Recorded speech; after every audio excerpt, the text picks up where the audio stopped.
राम राम जी सभी को। स्वागत करते हैं आपका आपके अपने YouTube चैनल मोर ग्रुप एकेडमी में। लेकर आए हैं आपके लिए टॉपिक वाइज वन लाइनर क्वेश्चनों की सीरीज जो आपके लिए बहुत ही हेल्पफुल होने वाली है। आज की हमारी वीडियो का टॉपिक है एथलेटिक्स। एथलेटिक्स में ट्रैक एंड फील्ड इवेंट से वेरी इंपॉर्टेंट क्वेश्चनों को लेकर आए हैं सिर्फ आपके लिए। तो शुरू करते हैं आज की हमारी वीडियो का फर्स्ट क्वेश्चन है, लंबी दूरी की दौड़ों का स्टार्ट लाइन एक स्टैंडर्ड ट्रैक पर चिन्हित करने का रंग कौन सा होता है? तो ये वाइट होता है। 110 मीटर बाधा दौड़ के लिए ट्रैक पर बाधाओं के लिए मार्किंग करने का रंग होता है नीला रंग। सभी बाधा दौड़ों के लिए बाधाओं के निशान ट्रैक पर चिन्हित किए जाते हैं। तो एक चिन्हित किए जाते हैं लेन से दोनों तरफ से 10-10 mm और 10-10 सेंटीमीटर। 100 मीटर बाधा दौड़ के निशान ट्रैक में किस रंग से लगाए जाते हैं? तो ये पीले रंग से लगाए जाते हैं। 400 मीटर बाधा दौड़ के लिए ट्रैक में किस रंग से निशान लगाए जाते हैं? तो 400 मीटर बाधा दौड़ में ट्रैक में हरे रंग से निशान लगाए जाते हैं। स्टीपल चेज में बाधाओं के लिए चिन्ह लगाने में प्रयोग होने वाला रंग कौन सा है? तो ये है नीला रंग। नेक्स्ट करते हैं, पानी बाधा दौड़ की बाधाओं को रखने के लिए निशानों का माप होता है। तो ये होता है 12.5 गुना 12.5 सेंटीमीटर। 4 गुना 100 मिलीमीटर रिले के दूसरे और चौथे नंबर के धावक के लिए स्क्रैच लाइन चिन्हित किया जाता है सफ़ेद रंग से। 4 गुना 100 मीटर रिले के दूसरे और चौथे नंबर के धावक के लिए स्टार्ट लाइन के निशान की माप होती है। तो ये होती है लेन के बीचों बीच 40 सेंटीमीटर लंबी होती है। आगे करते हैं, 4 गुना 100 मीटर रिले के बैटन एक्सचेंजिंग जोन के स्टार्ट और एंड लाइन के निशान लगाए जाते हैं। तो ये पीले रंग से निशान लगाए जाते हैं।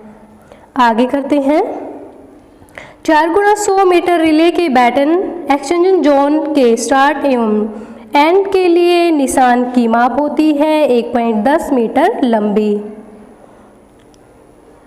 4 गुना 100 मीटर रिले का एक्सीलरेशन जोन चिन्हित किया जाता है नीले रंग से। आगे करते हैं, 4 गुना 100 मीटर रिले का एक्सीलरेशन जोन के चिन्ह का माप होता है। तो ये माप होता है लेन के बीचों बीच 60 सेंटीमीटर नीले रंग से चिन्ह किया जाता है। 4 गुना 100 मीटर रिले का स्टार्ट के निशान का रंग होता है नीला रंग। 4 गुना 400 मीटर रिले के बैटन एक्सचेंजिंग जोन के एंट्री तथा एग्जिट निशान का रंग होता है पीला। 4 गुना 400 मीटर रिले के स्टार्ट स्क्रैच लाइन के निशान की माप होती है लेन के बीचों बीच 40 सेंटीमीटर। 4 गुना 400 मीटर रिले के दूसरे रनर का स्क्रैच लाइन अथवा 800 मीटर दौड़ का स्टार्ट एक ही जगह चिन्हित किया जाता है हरे रंग से। आगे चलते हैं, 4 गुना 400 मीटर दौड़ के बैटन एक्सचेंजिंग जोन के स्टार्ट एवं एंड की माप होती है 80 सेंटीमीटर लंबी। 4 गुना 400 मीटर रिले 800 मीटर तथा अन्य दौड़ जिसमें कि धावक अपने लेन को छोड़कर पहली लेन में प्रवेश करता है वह चिन्ह रेखा का रंग होता है हरा। नेक्स्ट क्वेश्चन करते हैं डिस्कस थ्रो से। डिस्कस का भार पुरुष वर्ग के लिए कितना होता है? तो ये होता है 3 किलोग्राम। डिस्कस का भार महिला वर्ग के लिए होता है तो ये होता है 2.5 किलोग्राम। डिस्कस के सेक्टर का कोण कितना होता है? ये 42 डिग्री होता है। डिस्कस थ्रो के सर्कल का व्यास होता है 2 मीटर। डिस्कस थ्रो में रिटर्निंग लाइन की लंबाई होती है 75 सेंटीमीटर। डिस्कस थ्रो में रिम की मोटाई होती है 6 mm। डिस्कस थ्रो में केस के सामने का खुला हुआ भाग होता है 6 मीटर। डिस्कस थ्रो में केस के सामने का खुला हुआ भाग 6 मीटर होता है। आगे करते हैं, डिस्कस थ्रो में केज में भुजाएं होती है तो ये होती है 6 भुजाएं। डिस्कस थ्रो में केज में की ऊंचाई डिस्कस थ्रो में केज की ऊंचाई कम से कम होती है 4 मीटर। नेक्स्ट क्वेश्चन करते हैं, डिस्कस का केज का आकार होता है यू शेप का। डिस्कस के केज का आकार यू शेप का होता है। डिस्कस के सेक्टर की रिम की मोटाई होती है 6 mm। डिस्कस के सेक्टर में रिम ऊपर की ओर निकला रहता है तो ये निकला रहता है 6 mm। डिस्कस का पुरुषों के लिए व्यास होता है तो ये व्यास होते हैं 219 से 221 mm।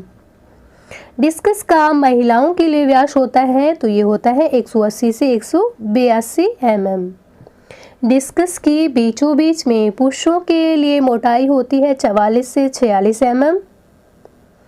डिस्कस के बीचों बीच में महिलाओं के लिए मोटाई होती है 37 से 39 mm। 37 से 39 mm। आगे चलते हैं, यदि डिस्कस की स्पर्धा में टाई पड़ जाए तो निर्णय लेने का आधार होता है नेक्स्ट बेस्ट परफॉर्मेंस। आगे करते हैं हैमर थ्रो से, very important question. First question है हैमर थ्रो से। हैमर थ्रो के सर्कल का व्यास होता है 2.134 मीटर। हैमर थ्रो के सर्कल का व्यास 2.134 मीटर होता है। आगे करते हैं, हैमर थ्रो के थ्रोइंग सेक्टर का कोण कितना होता है तो ये होता है 34.92 डिग्री। हैमर थ्रो की रिटर्निंग लाइन की लंबाई होती है 75 सेंटीमीटर।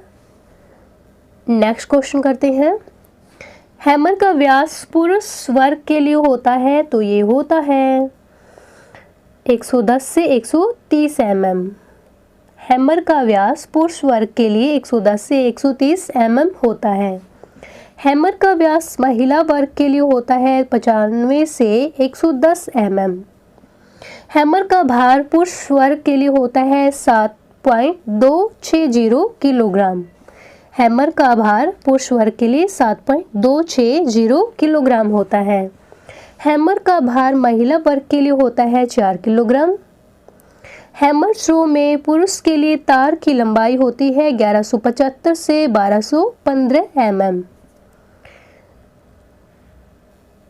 नेक्स्ट क्वेश्चन करते हैं, हैमर थ्रो में महिला के लिए तार की लंबाई होती है 1160 से 1195 mm। आगे करते हैं, हैमर थ्रो के केज में जाल की संख्या होती है 7। हैमर थ्रो के केज में जालों की चौड़ाई होती है 2.74 मीटर। 2.74 मीटर होती है हैमर थ्रो के केज में जालों की चौड़ाई। हैमर थ्रो के केज की ऊंचाई होती है 7 मीटर। आगे करते हैं जेवलिन थ्रो। जेवलिन थ्रो से फर्स्ट क्वेश्चन है, जेवलिन के सेक्टर का कोण होता है तो ये होता है 29 डिग्री। रनवे की लंबाई होती है 30 से 36.5 मीटर। जेवलिन के रनवे पर एक थ्रोवर ज़्यादा से ज़्यादा कितने चिन्ह लगा सकता है तो ज़्यादा से ज़्यादा 2 चिन्ह लगा सकता है एक थ्रोवर। जेवलिन की स्टॉप लाइन तथा रिटर्निंग लाइन की मोटाई होती है 7 सेंटीमीटर। जेवलिन के सेक्टर में रिटर्निंग लाइन की लंबाई होती है 75 सेंटीमीटर। जेवलिन का सीजी पॉइंट अवस्थित होता है ग्रिप पर। आगे करते हैं, तकनीकी रूप से जेवलिन को 3 भागों में बांटा गया है। जेवलिन को तकनीकी रूप से 3 भागों में बांटा गया है, वे हैं, तो इनका नाम है हेड, शाफ्ट और कार्ड ग्रिप। पुरुषों के लिए भाले का भार होता है 800 ग्राम का। पुरुषों के लिए भाले का भार 800 ग्राम का होता है। पुरुषों के लिए भाले की लंबाई होती है 2.60 से 2.70 मीटर। पुरुषों के लिए भाले की लंबाई 2.60 से 2.70 मीटर होती है। महिलाओं के लिए भाले की लंबाई होती है 2.20 से 2.30 मीटर। आगे करते हैं, ग्रिप का व्यास ज़्यादा से ज़्यादा हो सकता है 8 mm। पुरुषों के लिए ग्रिप की लंबाई होती है 15 से 16 सेंटीमीटर। महिलाओं के लिए ग्रिप की लंबाई होती है 14 से 15 सेंटीमीटर। नेक्स्ट क्वेश्चन करते हैं, पुरुषों के लिए धातु सहित नोक की लंबाई होती है तो ये होती है 25 से 33 सेंटीमीटर। महिलाओं के लिए धातु सहित नोक की लंबाई होती है 25 से 33 सेंटीमीटर। जेवलिन में अगर टाई पड़ जाए तो निर्णय का आधार होता है तो ये होता है नेक्स्ट बेस्ट परफॉर्मेंस के द्वारा। महिलाओं के लिए भाले का भार होता है 600 ग्राम।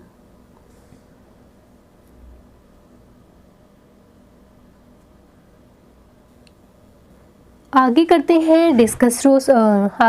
हैं गोला फेंक शॉर्ट पुट से, वेरी इंपॉर्टेंट क्वेश्चन। तो पहला क्वेश्चन है शॉर्ट पुट से। पुरुषों के लिए शॉर्ट पुट के सेक्टर का व्यास होता है तो ये व्यास होता है 2.135 मीटर। शॉर्ट पुट में लैंडिंग सेक्टर का कोण होता है तो ये होता है 34.92 डिग्री। शॉर्ट पुट में रिटर्निंग लाइन की लंबाई होती है 75 सेंटीमीटर। शॉर्ट पुट में रिटर्निंग लाइन की मोटाई होती है 5 सेंटीमीटर। शॉर्ट पुट का पुरुष के लिए भार होता है 7.260 किलोग्राम और शॉर्ट पुट का महिलाओं के लिए भार होता है 4 किलोग्राम। शॉर्ट पुट का पुरुष वर्ग के लिए व्यास होता है 110 से 130 mm। आगे करते हैं, शॉर्ट पुट का महिला वर्ग के लिए व्यास होता है 95 से 110 mm। नेक्स्ट क्वेश्चन करते हैं, पेरी ओब्राइन तकनीक का प्रयोग किया जाता है तो ये शॉर्ट पुट में किया जाता है। पेरी ओब्राइन तकनीक का प्रयोग शॉर्ट पुट में किया जाता है। शॉर्ट पुट में तकनीक का प्रयोग किया जाता है तो इनका नाम है पेरी ओब्राइन, डिस्को पुट और ऑर्थोडॉक्स। पेरी ओब्राइन नामक थ्रोअर की नागरिकता थी अमेरिका की। वह ओलंपिक जिसमें पेरी ओब्राइन नामक थ्रोअर ने प्रथम बार स्वर्ण पदक जीता था तो ये 1952 के हेलसिंकी ओलंपिक में जीता था। शॉर्ट पुट स्पर्धा में अगर थ्रोअर की संख्या 8 से अधिक हो तो ट्रायल मिलेंगे 3। शॉर्ट पुट की स्पर्धा में एक खिलाड़ी ग्लव्स पहन सकता है तो ये शॉर्ट पुट की स्पर्धा में एक खिलाड़ी ग्लव्स नहीं पहन सकता हाथों में। आगे करते हैं ट्रिपल जंप से, त्रिकूद से। पहला क्वेश्चन है होप स्टेप एंड जंप स्पर्धा से संबंधित है तो ये तीनों संबंधित है त्रिकूद से, तिहरी कूद से। खिलाड़ी द्वारा टेक ऑफ बोर्ड से जिस पैर से जंप लिया गया हो और उसी एक पैर से लैंडिंग कहलाती है तो ये कहलाती है होप। खिलाड़ी द्वारा होप करते समय प्लांटिंग लेग कहलाएगा तो ये कहलाएगा जिस पैर से टेक ऑफ बोर्ड से जंप लिया गया हो। आगे करते हैं, खिलाड़ी द्वारा होप करते समय एक पैर जमीन पर आता है और उसे प्लांटिंग लेग कहते हैं तथा दूसरा जो हवा में रहता है उसे क्या कहेंगे तो उसे कहेंगे स्लीपिंग लेग। नेक्स्ट करते हैं कि तिहरी कूद में पुरुषों के लिए टेक ऑफ बोर्ड लैंडिंग क्षेत्र से कितनी दूरी पर लगाया जाता है तो ये 13 सेंटीमीटर की दूरी पर लगाया जाता है। आगे करते हैं, तिहरी कूद में महिलाओं के लिए टेक ऑफ बोर्ड लैंडिंग क्षेत्र से कितनी दूरी पर लगाया जाता है तो ये लगाया जाता है 11 मीटर की दूरी पर। आगे करते हैं पोल वाल्ट से, बांस कूद से, वेरी इंपॉर्टेंट क्वेश्चन। तो पोल वाल्ट के रनवे की लंबाई होती है 40 से 45 मीटर। पोल वाल्ट में क्रॉस बार को कम से कम बढ़ाया जा सकता है तो ये 5 सेंटीमीटर तक बढ़ाया जा सकता है। पोल वाल्ट में क्रॉस बार की लंबाई होती है 4.5 मीटर। पोल वाल्ट में क्रॉस बार का वजन होता है 2.25 किलोग्राम। प्लांटिंग बॉक्स नामक उपकरण का प्रयोग किया जाता है पोल वाल्ट में। पोल वाल्ट का क्रॉस बार हवा में अधिकतम झूल सकता है तो ये झूल सकता है 3 सेंटीमीटर। किसी दौड़ को शुरू कराने के लिए स्टार्टर कमांड देता है तो ऑन योर मार्क्स सेट और बंदूक की फायर। एक खिलाड़ी को स्टार्ट लेने में ज़्यादा से ज़्यादा फाउल मिल सकते हैं तो एक खिलाड़ी को ज़्यादा से ज़्यादा एक फाउल मिल सकता है।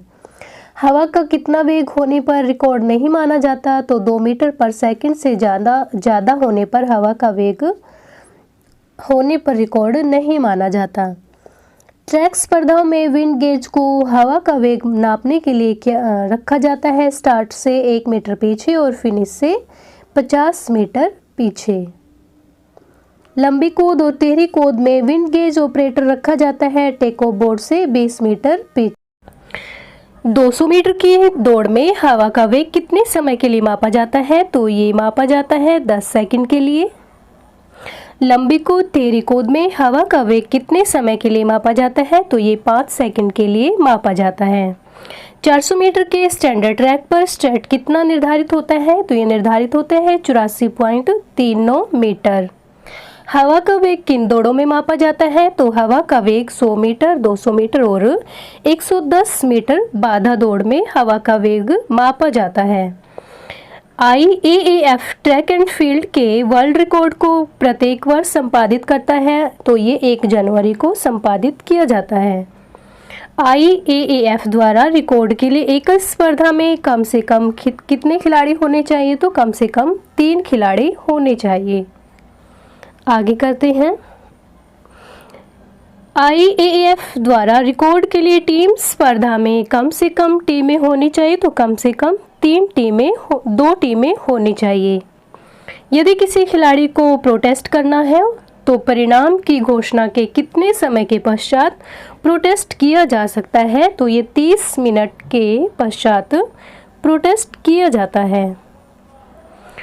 100 मीटर, 200 मीटर के पहले हिट होने के बाद राउंड में दूसरी हिट या फाइनल कितने समय पश्चात होती है? तो ये होती है 45 मिनट पश्चात होती है। 400 से 800 मीटर की दौड़ की पहली हिट होने के बाद राउंड में दूसरी हिट या फाइनल कितने समय पश्चात होती है? तो ये 90 मिनट के पश्चात होती है। आगे करते हैं।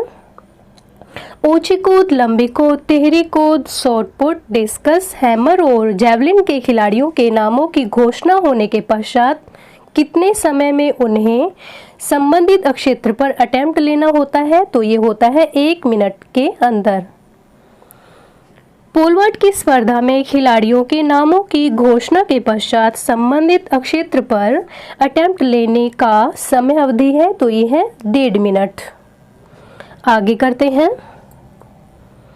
अगर ऊंची कूद और पोल वॉल्ट के अंतिम पड़ाव पर 2 या 3 खिलाड़ी रह जाए तो उनके नाम की घोषणा के कितने समय अंतराल के पश्चात उन्हें संबंधित क्षेत्र पर अटेम्प्ट लेना पड़ता है? तो इसका सही आंसर है ऊंची कूद में 2 मिनट के अंदर और पोल वॉल्ट में 3 मिनट के अंदर संबंधित क्षेत्र पर अटेम्प्ट लेना पड़ता है। आगे करते हैं। ऊंची कूद, बांस कूद के लिए सिर्फ एक खिलाड़ी रह जाए तो उनके नाम की घोषणा के कितने समय अंतराल के पश्चात उसे संबंधित क्षेत्र पर अटेम्प्ट लेना पड़ता है? तो इसका सही आंसर है ऊंची कूद में 5 मिनट में और बांस कूद में 6 मिनट में। आगे करते हैं। ट्रैक एंड फील्ड के खिलाड़ी के जूतों में ज़्यादा से ज़्यादा स्पाइक्स होते हैं, तो ज़्यादा से ज़्यादा 11 स्पाइक्स होते हैं ट्रैक एंड फील्ड के खिलाड़ी के जूतों में। आगे करते हैं। सिंथेटिक ट्रैक पर ऊंची कूद व जैवलिन को छोड़कर अन्य स्पर्धा के लिए जूतों में स्पाइक्स ज़्यादा से ज़्यादा कितनी लंबी हो सकती है? तो ये हो सकती है 9 mm। आगे करते हैं। सिंथेटिक ट्रैक पर ऊंची कूद व जैवलिन दोनों के लिए जूतों में स्पाइक्स ज़्यादा से ज़्यादा कितने लंबे होने चाहिए? तो ये होने चाहिए 12 mm के। आगे करते हैं। नॉन सिंथेटिक ट्रैक पर सभी स्पर्धाओं के लिए जूतों के स्पाइक्स कितने लंबे हो सकते हैं? तो ये होते हैं 25 mm। नेक्स्ट क्वेश्चन करते हैं। शरीर के किस अंग के फिनिश लाइन को पार करने पर ही दौड़ खत्म मानी जाती है? तो ये मानी जाती है टोर्सो के। Next question. अगर टाइम कीपर की मुख्य 3 घड़ियों में से 2 घड़ियों का समय तीसरी घड़ी से मेल न खाता हो तो कौन सा समय लिया जाता है? तो जो 2 घड़ियों का समय होता है उसका समय लिया जाता है। आगे करते हैं। अगर 3 मुख्य टाइम कीपर की घड़ियां अलग अलग समय बता रही हों तो कौन सा समय लिया जाएगा? तो इसका सही आंसर है बीच वाली घड़ी का समय लिया जाएगा। Next question. 3 मुख्य घड़ियों में से एक घड़ी बंद हो जाए और अन्य 2 घड़ियों के समय में अंतर हो तो कौन सा समय लिया जाएगा? तो इसका सही आंसर जिसका समय ज़्यादा होता है उस घड़ी का समय लिया जाता है।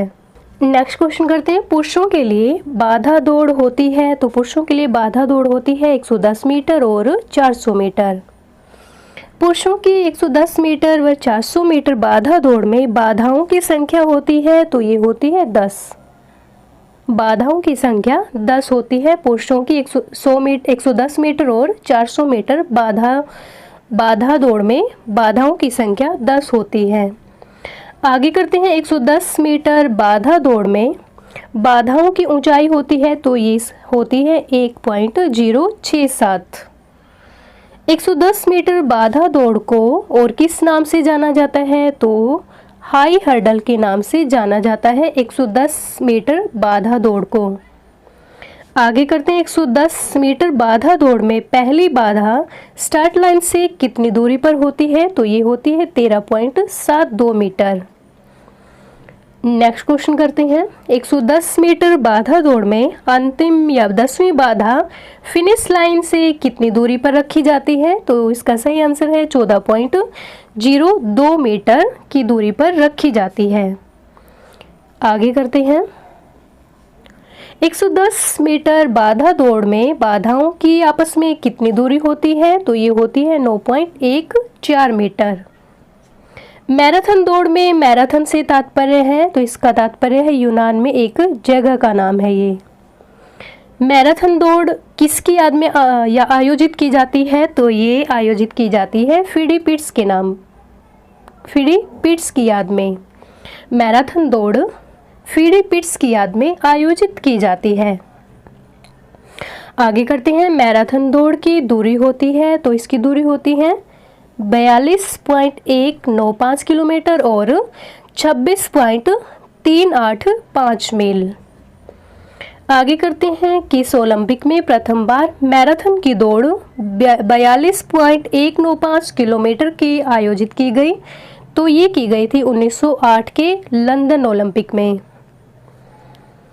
आगे करते हैं, मैराथन की दूरी 42.195 किलोमीटर का मानकीकरण किस ओलंपिक में किया गया, तो ये किया गया था 1920 एंटवर्प के ओलंपिक में। 1920 के एंटवर्प ओलंपिक में मैराथन की दूरी 42.195 किलोमीटर का मानकीकरण किया गया था। मैराथन दौड़ की दूरी 42.195 किलोमीटर किसकी याद में निर्धारित की गई थी, तो इसका सही आंसर है डारेंडो पैट्रिक की याद में। नेक्स्ट क्वेश्चन करते हैं, ऊंची कूद व बांस कूद में टाई पड़ जाए और टाई के पहले 2 नियम के पश्चात भी टाई बनी रहे, तो निर्णय किस आधार पर लिया जाएगा, तो इसका सही आंसर है क्रॉस बार को 2 सेंटीमीटर ऊंची कूद के लिए तथा 5 सेंटीमीटर बांस कूद के लिए ऊपर कर ट्रायल दिए जाएंगे। नेक्स्ट क्वेश्चन करते हैं, 400 मीटर पुरुष बाधा दौड़ के लिए बाधा की ऊंचाई होती है 0.914 मीटर। आगे करते हैं, 400 मीटर हर्डल दौड़ में पहली बाधा स्टार्ट लाइन से कितनी दूरी पर लगेगी, तो ये लगेगी 45 मीटर पर। 400 मीटर पुरुष बाधा दौड़ में सभी बाधाओं में आपस में दूरी होती है 35 मीटर की। 400 मीटर पुरुष बाधा दौड़ में अंतिम व 10वीं बाधा अंतिम रेखा से कितने पहले लगती है, तो ये लगती है 40 मीटर पहले। नेक्स्ट क्वेश्चन करते हैं, 100 मीटर महिला बाधा दौड़ में बाधाओं की ऊंचाई होती है 0.840 मीटर। नेक्स्ट क्वेश्चन, 100 मीटर महिला बाधा दौड़ में पहली बाधा स्टार्ट लाइन से कितने आगे रखी जाती है, तो ये 13 मीटर आगे रखी जाती है। नेक्स्ट क्वेश्चन करते हैं, 100 मीटर महिला बाधा दौड़ में सभी बाधाएं आपस में बराबर कितनी दूरी पर लगती हैं, तो ये लगती हैं 8.5 मीटर की दूरी पर। नेक्स्ट क्वेश्चन करते हैं, 100 मीटर महिला बाधा दौड़ में अंतिम व 10वीं बाधा अंतिम रेखा से कितनी दूरी पहले लगती है, तो ये 10.5 मीटर पहले लगती है। 400 मीटर महिला बाधा दौड़ में बाधाओं की ऊंचाई होती है 0.762 मीटर। 100, 110 तथा 400 मीटर बाधा दौड़ के लिए बाधाओं का भार होना चाहिए 10 किलोग्राम। हर्डल की चौड़ाई होती है 1.18 से 1.20 मीटर। नेक्स्ट क्वेश्चन करते हैं,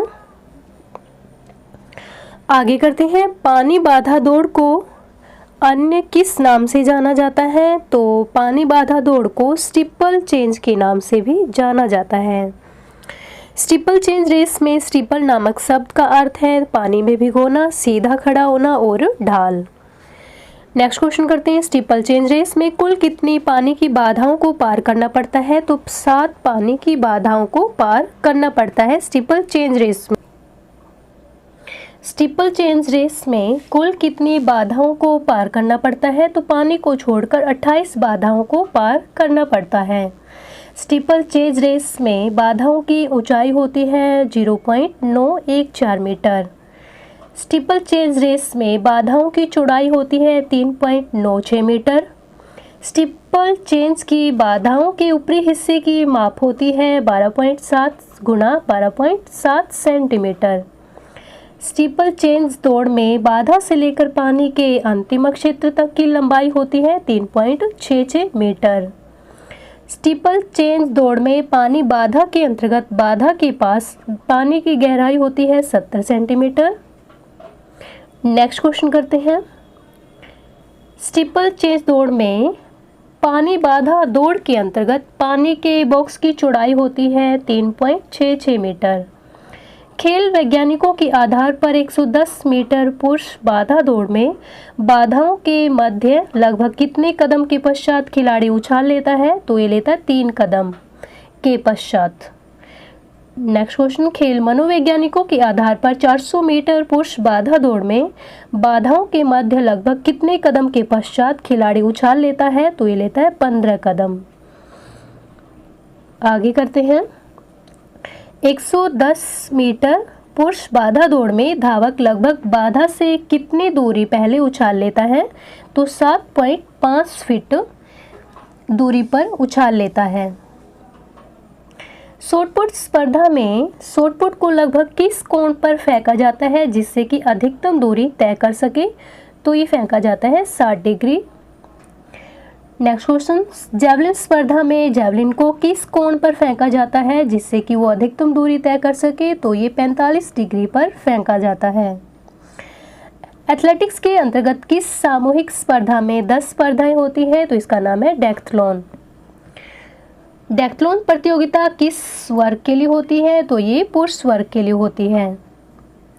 नेक्स्ट क्वेश्चन करते हैं, डेक्थलॉन कितने दिन की प्रतियोगिता है? तो डेक्थलॉन 2 दिन की प्रतियोगिता है। डेक्थलॉन के प्रथम दिन कौन सी स्पर्धाएं आयोजित की जाती हैं? तो ये आयोजित की जाती हैं 100 मीटर और 400 मीटर की दौड़, लॉन्ग जंप, हाई जंप और शॉट पुट। डेक्थलॉन के दूसरे दिन कौन सी स्पर्धाएं होती हैं? तो दूसरे दिन होती हैं 110 मीटर बाधा दौड़, 1500 मीटर दौड़, डिस्कस थ्रो, जैवलिन थ्रो और पोल वॉल्ट। ये डेक्थलॉन के दूसरे दिन की स्पर्धाओं के नाम हैं। नेक्स्ट क्वेश्चन करते हैं, महिलाओं के लिए आयोजित होने वाली स्पर्धा होती है तो इसका नाम है हेप्थलॉन। महिलाओं के लिए आयोजित होने वाली स्पर्धा का नाम है हेप्थलॉन। आगे चलते हैं, महिलाओं के लिए हेप्थलॉन कितने दिन की होती है? तो ये भी होती है 2 दिन की। हेप्थलॉन में प्रथम दिन होने वाली स्पर्धाएं कौन सी हैं? तो इनका नाम है 100 मीटर बाधा, 200 मीटर शॉट पुट व हाई जंप। नेक्स्ट क्वेश्चन करते हैं, हेप्थलॉन में दूसरे दिन होने वाली स्पर्धाएं कौन सी हैं? तो ये दूसरे दिन होने वाली स्पर्धाओं के नाम है 800 मीटर, लॉन्ग जंप और जैवलिन थ्रो। नेक्स्ट क्वेश्चन करते हैं, 100 मीटर फराटा दौड़ में स्टार्ट लेने की कौन सी तकनीक होती है? तो इनका नाम है बुलेट स्टार्ट, मीडियम स्टार्ट और एलोगेटेड स्टार्ट। नेक्स्ट करते हैं, स्प्रिंट दौड़ों के अंतर्गत कौन सी दौड़ें आती हैं? तो 100 मीटर, 200 मीटर और 400 मीटर दौड़ें स्प्रिंट दौड़ों के अंतर्गत आती हैं। आगे चलते हैं, मिडल डिस्टेंस रेस के अंतर्गत कौन सी दौड़ें आती हैं? तो ये 400 मीटर और 800 मीटर। लॉन्ग डिस्कस रेस में कौन सी दौड़ें आती हैं? तो ये 5000 और 10000 मीटर दौड़ें आती हैं। एंकर रनर कहा जाता है? तो एंकर रनर रिले रेस के चौथे व आखिरी धावक को एंकर रनर के नाम से भी जाना जाता है। एथलेटिक्स में सबसे दमखम वाली दौड़ जिसमें शारीरिक क्षमता के 3 मुख्य कारक स्पीड, स्ट्रेंथ और एंड्योरेंस समाहित रहते हैं, तो इसका नाम है 400 मीटर दौड़। नेक्स्ट क्वेश्चन करते हैं। वह प्रथम महिला ओलंपिक धाविका जिसने 4 स्वर्ण पदक जीते, जो कि 2 बच्चों की मां थी, तो इसका नाम है फ्रांसिना ब्लैंकर्स। ये हॉलैंड की थी। Next question, एच.सी. बक किस देश से संबंध रखते थे? तो एच.सी. बक अमेरिका से संबंध रखते थे। नेक्स्ट क्वेश्चन, वह ओलंपिक का धावक जिसने 1936 बर्लिन ओलंपिक में मशाल लेकर दौड़ शुरू की, तो इनका नाम है कॉन्स्टेंटिन कोंडिलिस। तो इनका नाम है कॉन्स्टेंटिन कोंडिलिस, जो ग्रीस के वासी थे। वह कौन सा ओलंपिक था जिसमें मशाल दौड़ सांस्कृतिक कार्यक्रम का हिस्सा बने? तो ये है 1968 ओलंपिक मैक्सिको। वह पहला ओलंपिक धावक जिसने प्रथम बार ओथ दिलाई, तो इसका नाम है पेब्ले गैरिडो। नेक्स्ट क्वेश्चन, भारत के बॉक्सर कांस्य पदक विजेता विजेंद्र सिंह के कोच का नाम क्या है? तो उनका कोच का नाम है जयदेव बिष्ट। इनके कोच का नाम है जयदेव बिष्ट। भारत के कुश्ती के खिलाड़ी कांस्य पदक विजेता सुशील कुमार के कोच का नाम है सतपाल। स्टीपल चेंज के अंतर्गत बाधा का भार होता है 80 से 100 किलोग्राम। नेक्स्ट क्वेश्चन करते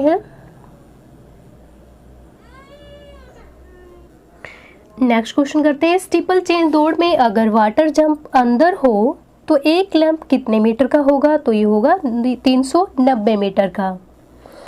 स्टीपल चेंज में अगर वाटर जंप बाहर हो तो एक लैंप कितने मीटर का होगा? तो ये 410 मीटर का होगा।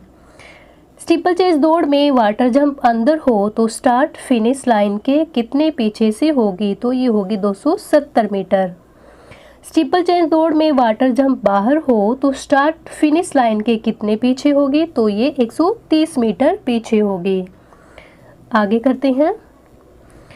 स्टीपल चेंज रेस में पहली बाधा फिनिश लाइन के कितने आगे लगती है? तो ये 10 मीटर आगे लगती है। स्टीपल चेंज दौड़ में अगर वाटर जंप अंदर हो तो सभी बाधाओं के बीच आपस में बराबर कितनी दूरी रहेगी? तो ये 78 मीटर दूरी रहेगी। स्टीपल चेंज दौड़ में अगर वाटर जंप बाहर हो तो सभी बाधाओं के बीच आपस में बराबर कितनी दूरी रहेगी? तो ये 82 मीटर रहेगी। स्टीपल चेंज रेस में अगर वाटर जंप अंदर हो तो अंतिम बाधा फिनिश लाइन से कितने पीछे रहती है? तो ये रहती है 68 मीटर पीछे।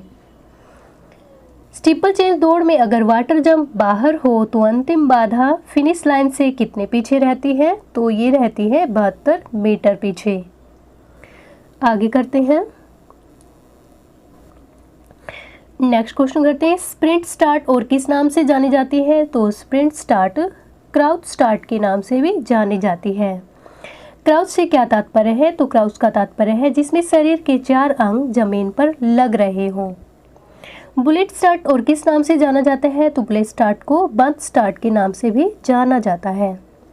लंबी दूरी की दौड़ व मैराथन दौड़ों की लंबाई किस विधि से मापी जाती है? तो इसका नाम है कैलिब्रेटेड बाइसाइकिल मेथड के द्वारा लंबी दूरी की दौड़ और मैराथन दौड़ों की लंबाई को मापा जाता है। पुरुषों की क्रॉस कंट्री की दौड़ कितने किलोमीटर की होती है? तो ये होती है 12 किलोमीटर की। क्रॉस कंट्री दौड़ की कितनी दूरी डामर वाली तारकोल रोड पर ज़्यादा से ज़्यादा रखी जाती है? तो ये कुल दूरी का 20% पर। महिलाओं की क्रॉस कंट्री कितनी दूरी की होती है? तो महिलाओं की क्रॉस कंट्री की दूरी 8 किलोमीटर की होती है। आगे चलते हैं। क्रॉस कंट्री की दौड़ अगर सर्किल में दौड़ाई जाए तो लूप की लंबाई कम से कम होनी चाहिए, तो इसकी लंबाई होनी चाहिए 1750 से 2000 मीटर।